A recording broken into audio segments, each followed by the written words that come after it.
kalau menguasai itu. Apa itu wawasan kebangsaan? Kenapa dikatakan wawasan? Kenapa kebangsaan? Jadi bagaimana seorang CPNS memandang, mengetahui, memahami, tahu persis tentang wawasan kebangsaan. Singkat saja ya. Kita merdeka sudah dilengkapi dengan berbagai perangkat negara. Pertama, kita punya dasar negara, punya lambang negara, punya lagu kebangsaan. Itu harus dikuasai, harus dipahami benar. Dasar negara kita Pancasila, lambang negara kita burung Garuda. Kemudian kita punya undang-undang dasar, Undang-Undang Dasar 1945. Berikutnya kaitan dengan wawasan kebangsaan, kita punya lagu wajib nasional, lagu kebangsaan, lagu Indonesia Raya. Hayati, cermati makna-makna yang tertulis. Nah, yang dimaksud wawasan itu bagaimana cara pandang kita terhadap itu. Dan itu tidak ada tawar-menawar, wajib hukumnya. Semua ASN memahami itu. Memiliki wawasan kebangsaan yang cukup.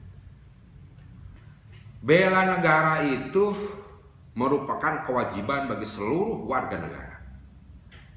Terutama kita yang ada pada kelompok ASN, aparatur sipil negara, wajib hukumnya melaksanakan bela negara. Dengan cara apa? Dengan cara kemampuan kita. Contoh, Anda bertugas ada di sekolah, ada pada garda terdepan untuk membangun generasi. Itu merupakan wujud bela negara.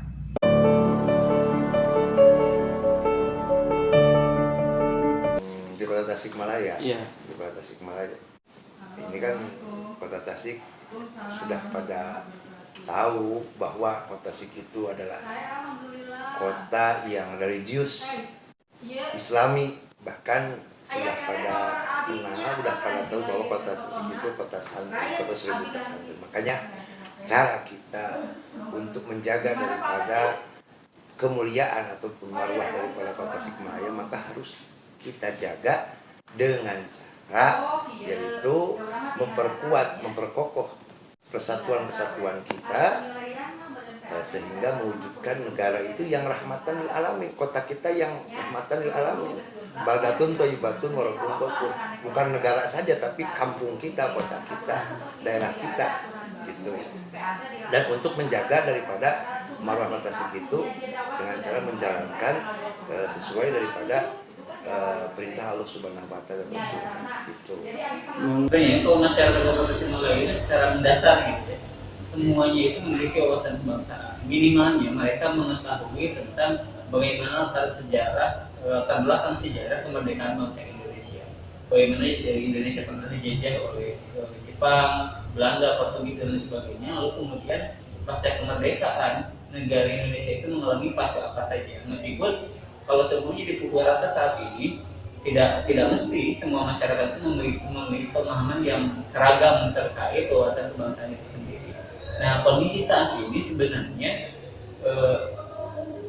kalau boleh dikatakan mengalami degradasi, bisa saja mengalami degradasi. Kenapa demikian?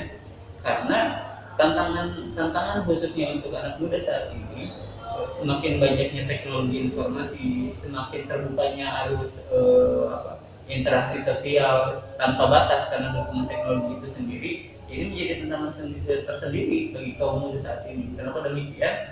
Karena wawasan kebangsaan itu dengan modal teknologi yang kemudian dimiliki oleh bangsa Indonesia saat ini, itu bisa menjadi positif ketika dapat dipergunakan untuk meningkatkan tadi pemahaman wawasan kebangsaan untuk generasi muda saat ini. Tetapi ketika arus keterbukaan informasi ini semakin terbuka dan semakin luas, ketika tidak diimbangi dengan pengawasan dan kontrol yang baik, maka akan semakin menggerus peminatan masyarakat. Ya.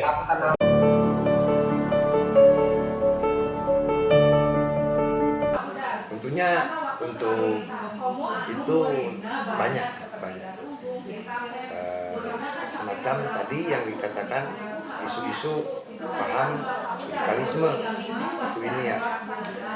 Nah solusinya untuk pribadi tentunya ini merupakan daripada sebagian anjuran daripada para ulama bahwasanya kita terutama di kota kita ini agar kita terjauh dari terbebas ataupun tidak terlibat daripada paham-paham seperti itu yang imbasnya kepada kita semua. Maka kita harus memperkuat daripada akidah kita supaya akidah kita tidak dokul akidah. Dokul akidah itu lemah akidah kita. Makanya solusinya dekati para alim ulama atau agama yang akidahnya seideologi dengan kita supaya akidah kita tidak al-aqidatul dhalalah, akidah yang sesat.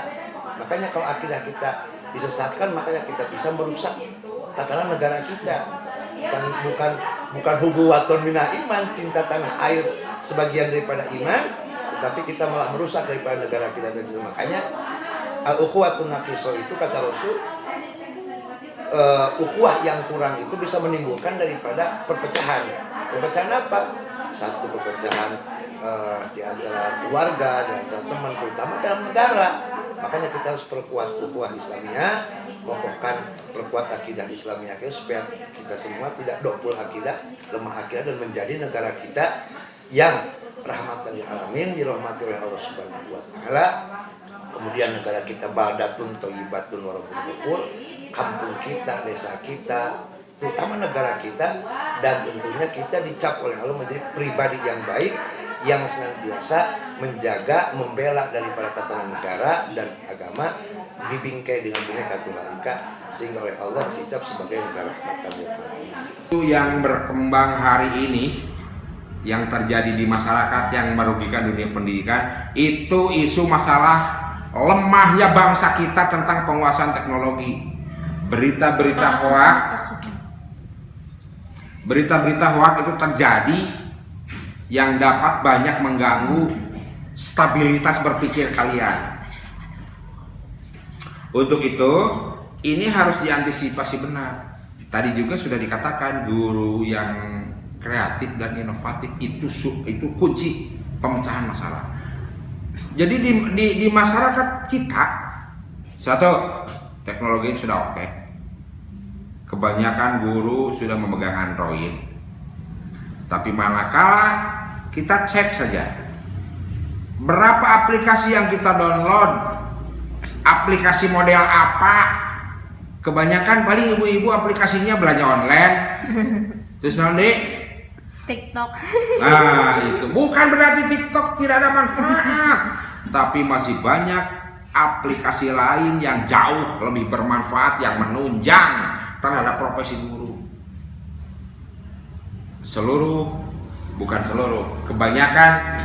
Kebanyakan aplikasi ini belum dimanfaatkan oleh teman-teman guru. Padahal sudah banyak tersedia. Untuk itu mari kita antisipasi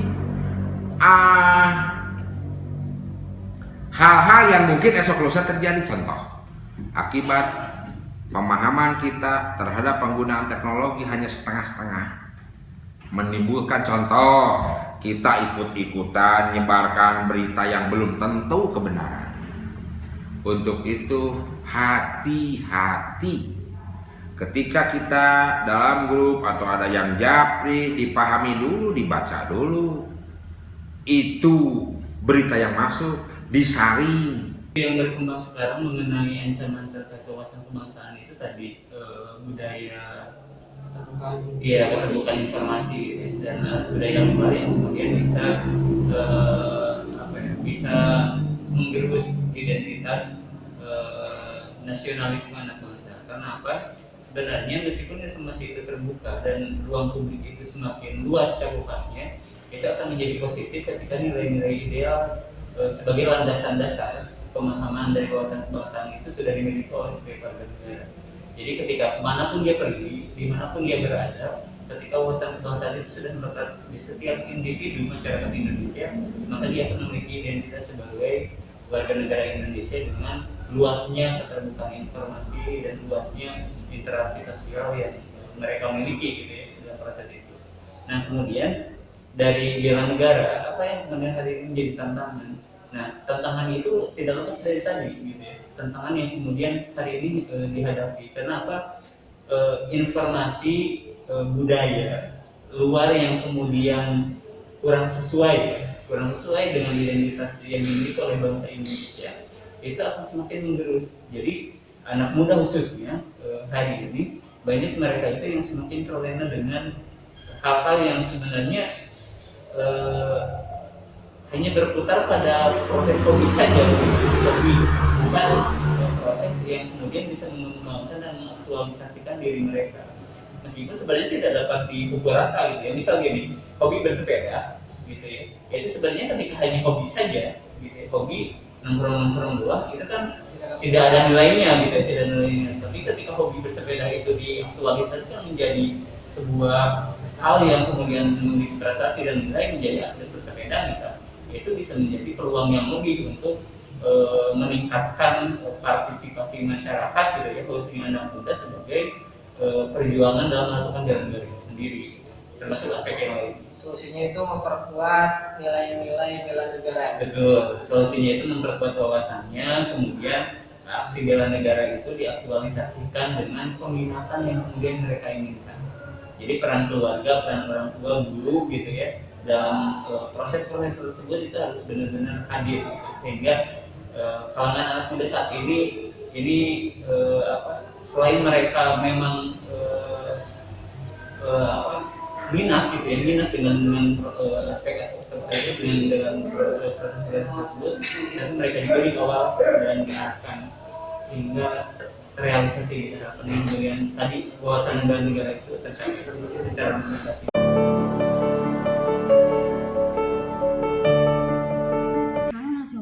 Terhadap 3 tokoh, kita dapat menganalisa bahwa kebangsaan adalah cara pandang masyarakat mengenai dasar negara, lambang, lagu, bahasa, undang-undang dasar, dan sejarah Indonesia. Bela negara dapat dilakukan dalam kehidupan sehari-hari sesuai dengan kemampuan, seperti pendidik dapat menjadi garda terdepan dalam membangun generasi bangsa. Kemudian kondisi wawasan kebangsaan dan bela negara di masyarakat Kota Tasikmalaya.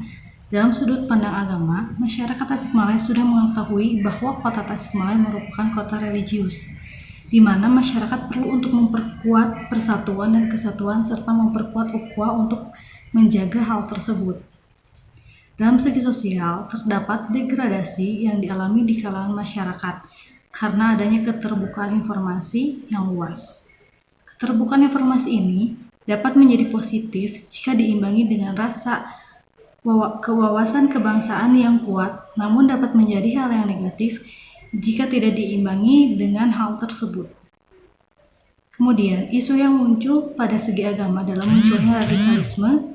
Pada bidang pendidikan, isu yang muncul adalah masalah melemahnya kemampuan dalam filterisasi berita atau informasi yang beredar di kalangan masyarakat. Kemudian dalam segi sosial, keterbukaan informasi menjadi sebuah masalah karena dapat menggerus wawasan kebangsaan masyarakat, serta masuknya budaya luar pun dapat menggerus wawasan kebangsaan masyarakat.